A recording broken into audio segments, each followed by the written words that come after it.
पाकिस्तान में proxy war और सरहद पार दहशतगर्दी के असरात गहरे होते हुए दिखाई दे रहे हैं और आज इसका निशाना विफाकी दारुल हुकूमत इस्लामाबाद बन गया है, जहां पर G11 कचहरी के नज़दीक एक खुदकुश हमले में अब तक 1 दर्जन से ज़ायद हलाकतें हो चुकी हैं। इसके साथ साथ वाना कैडेट कॉलेज पर भी गुज़श्ता रोज़ दहशतगर्दों का हमला हुआ था, जिसके जवाब में सिक्योरिटी फोर्सेस के कामयाब ऑपरेशन के बाद आज 525 कैडेट्स, असातिज़ा और दीगर अमले समेत तमाम 650 अफराद को रेस्क्यू कर लिया गया है। इसके साथ साथ अगर हम देखें, इस्लामाबाद कचहरी हमले के बाद आज वज़ीर दिफा ख्वाजा आसिफ ने अपनी एक ट्वीट में इस हमले को एक वेकअप कॉल करार दिया है। ख्वाजा आसिफ के बकौल, हम हालत जंग में हैं। कोई ये समझे कि पाक फ़ौज ये जंग अफ़गान पाकिस्तान सरहद इलाके में और बलूचिस्तान के दूर दराज इलाकों में लड़ रही है, तो आज इस्लामाबाद ज़िला कचहरी में खुदकुश हमला एक वेकअप कॉल भी है। वज़ीर दिफा ने मज़ीद लिखा कि इस माहौल में काबुल के हुक्मरानों से कामयाब मुज़ाकरात की ज़्यादा उम्मीद रखना बेकार या फजूल होगा। दूसरी जानिब हुकूमत की जानिब से सेनेट से 27वीं आईनी तरमीम का मुसवदा मंजूरी के लिए आज कौमी असम्बली में पेश कर दिया गया है, जिसकी 59 में से 47 तरामीम का ताल्लुक आईनी अदालत के क़याम और दीगर अदालती मामलात से है। अब वज़ीर कानून आज़म नज़ीर तारड़ ने तरमीम के हवाले से अवान को ये बताया है कि अब जुडिशल कमीशन सुप्रीम कोर्ट और आईनी अदालत के 5 जजेस और अपोजिशन और हुकूमत के 2 मेंबरान पर मुश्तमिल होगा, जो कि जजेस की तैनाती के हवाले से फ़ैसला साजी करेगा। इसके साथ साथ वज़ीर कानून के बकौल सूबों के मामलात और आईनी मुकदमात आईनी अदालत देखेगी, जबकि सुप्रीम कोर्ट दीवानी मुकदमात समेत कुल 62,000 से ज़ायद मुकदमात सुनेगी। हुकूमत अब दहशतगर्दी और प्रॉक्सी वॉर के हवाले से क्या पॉलिसी अपनाने जा रही है और 27वीं आईनी तरमीम में अदलिया से मुतालिक इतनी ज़्यादा तरामीम क्यों लाना पड़ी, इस हवाले से गुफ्तगू करने के लिए हमारे साथ मौजूद हैं नून लीगी रहनुमा और वज़ीर मुमलिकत बराए कानून व इंसाफ बैरिस्टर अकील मलिक साहब। अस्सलाम वालेकुम बैरिस्टर साहब। जी वालेकुम सलाम। नहीं है, क्या हाल है आपके? बैरिस्टर साहब, खुशामदीद कहूँगी आपको प्रोग्राम में। सबसे पहले ये बताइएगा कि क्या वाकई आज इस्लामाबाद में होने वाला जो खुदकुश हमला है वो हमारे लिए एक वेकअप कॉल है, जैसा कि ख्वाजा आसिफ साहब ने कहा है?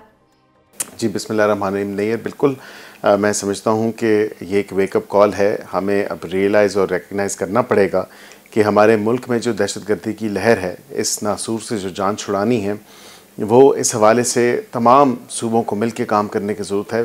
क्योंकि मसला यहाँ पे KP सूबा जिसमें एक इंतहा की दहशतगर्दी की लहर है, वहाँ पे सूबे के 9 मुंतखब वज़ीर आला जो हैं, आपको पता है उनका जो तौर तरीका है, जो डिमीनर है, वो तो आपके सामने है। अपने सूबे की कानून नाफिद करने वाले इदारे या CTD के हवाले से जो कैपेसिटी बिल्डिंग है, वो शायद अभी भी नहीं की जा रही। इस तमाम तर वक़ूए के बाद मैं समझता हूँ कि बिल्कुल जो नेशनल एक्शन प्लान है, बिलखसूस जो नेशनल एक्शन प्लान 2.0 है, उस पर हमें तेज़ी से काम करना शुरू करना होगा। और उसके साथ साथ मैं अभी ये भी आपको कहूँ कि उस पर उसके तमाम तर नुकात जो हैं, उसको हमें एज़ इट इज़ उसकी इम्प्लीमेंटेशन और उसकी जो ऊपर काम है उसको इंश्योर करना पड़ेगा, क्योंकि इसके अलावा अब कोई चारा नहीं रहा। जो मुज़ाकरात जो थे वो तो आपने देखे कि जो इस्तांबुल में मुज़ाकराती सारा जो दौर गुज़रा, लेकिन उसके बाद अभी फ़िलवक़्त वो मुज़ाकराती दौर ख़त्म ही हुआ था। तो आप देखें कि वाना में क्या हुआ, आप ये देखें कि ये तमाम तर वाक़या फिर इस्लामाबाद में क्या हुआ। फितनतुल हिंदुस्तान और फितनतुल ख़वारिज आप बखूबी जानती हैं कि वो अपने प्रॉक्सीज़ के थ्रू पाकिस्तान में दहशतगर्दी फैला रहे हैं। और ये हमें अब इस चीज़ का अदा करना पड़ेगा कि हमें इस नासूर से जान छुड़ानी है और तमाम तर सियासी जमातों को, तमाम तर सूबों की हुकूमतों को मिलजुल के काम करना होगा, तभी जान छुटेगी। अदरवाइज़ ये वेकअप कॉल है और वाक़तन हमें इस वेकअप कॉल पे अमल भी करना चाहिए। बिल्कुल, और अब हमें जाग जाना चाहिए। बैरिस्टर साहब, जिस अंदाज में आज इस्लामाबाद हमले से कबल जो है वो हमने देखा कि मुख्तलिफ अफ़गान ट्विटर हैंडल से धमकियाँ आनी शुरू हो गई, पहले से पेश गोइयाँ शुरू हो गई हमले के हवाले से, और वो सारी ट्वीट्स आपकी नज़र से भी गुजरी होंगी। तो इससे क्या लग रहा है कि क्या पहले से जो है प्रीएम्प्टेड ये अफ़गानिस्तान की तरफ से वो जो एक भारत की प्रॉक्सी है और भारत का जो स्पॉन्सर्ड दहशतगर्दी का अमल है वो पाकिस्तान में जारी है? इससे आपको क्या लग रहा है कि क्या ये अब किस तरफ इशारा कर रहा है?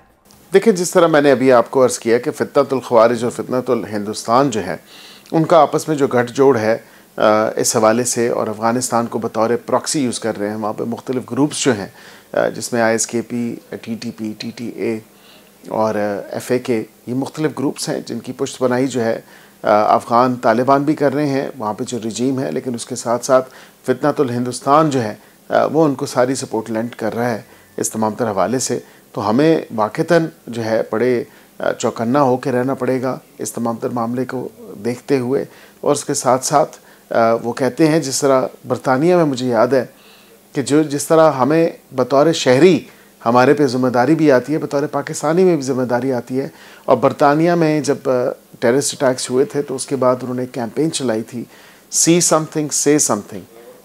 तो ये बिल्कुल, अगर आप ऐसी चीज़ें कोई चीज़ देखें, कोई ऐसी अनॉमली हो, कोई ऐसी आउट ऑफ ऑर्डिनरी कोई ऐसी चीज़ हो, कोई हरकत, तो बिल्कुल उसको रिपोर्ट भी करना चाहिए और आपको उसके बारे में बोलना भी चाहिए। बिल्कुल आपने सही निशानदेही की। अभी भी जब वहाँ पर अगर बरतानिया में ट्रैवल कर रहे हों तो वहाँ पर जितनी जो उनके ट्रांसपोर्टेशन सिस्टम है वहाँ पर ये आवाज़ें जो है और इस तरह के स्लोगन्स जो है वो हमें सुनाई देते हैं। बैरिस्टर साहब, लेकिन क्या ये वक्त मुनासिब नहीं है, क्योंकि आप ख़ुद एक मुंतखब नुमाइंदे हैं पार्लियामान के और यकीनन तमाम बड़े फ़ैसले जो है वो पार्लियामान के अंदर होते हैं, तो इस दहशतगर्दी के अफरीद से निकलने के लिए तमाम पार्लियामानी जमातों को एक पेज पर लाया जाए, इकट्ठे बिठाया जाए और कोई ऐसा फ़ैसला किया जाए जिसके बाद ये जो कुछ थोड़ी बहुत खैबर पख्तूनख्वा से और इधर उधर से कुछ आवाज़ें उठती हैं वो उठना भी बंद हो जाए और दहशतगर्दी के ख़िलाफ़ एक आवाज़ होकर हम जो है वो कार्रवाई कर सकें। आप बिल्कुल दुरुस्त कह रही हैं और वे फॉरवर्ड यही है। लेकिन अब क्या किया जाए जब एक सूबे की हुकूमत और उसके जो नौ मुंतखब वज़ीर आला हैं वो उनको बिल्कुल उनके कानों पे जूं नहीं रेंगती इस तमाम तर मामले के हवाले से।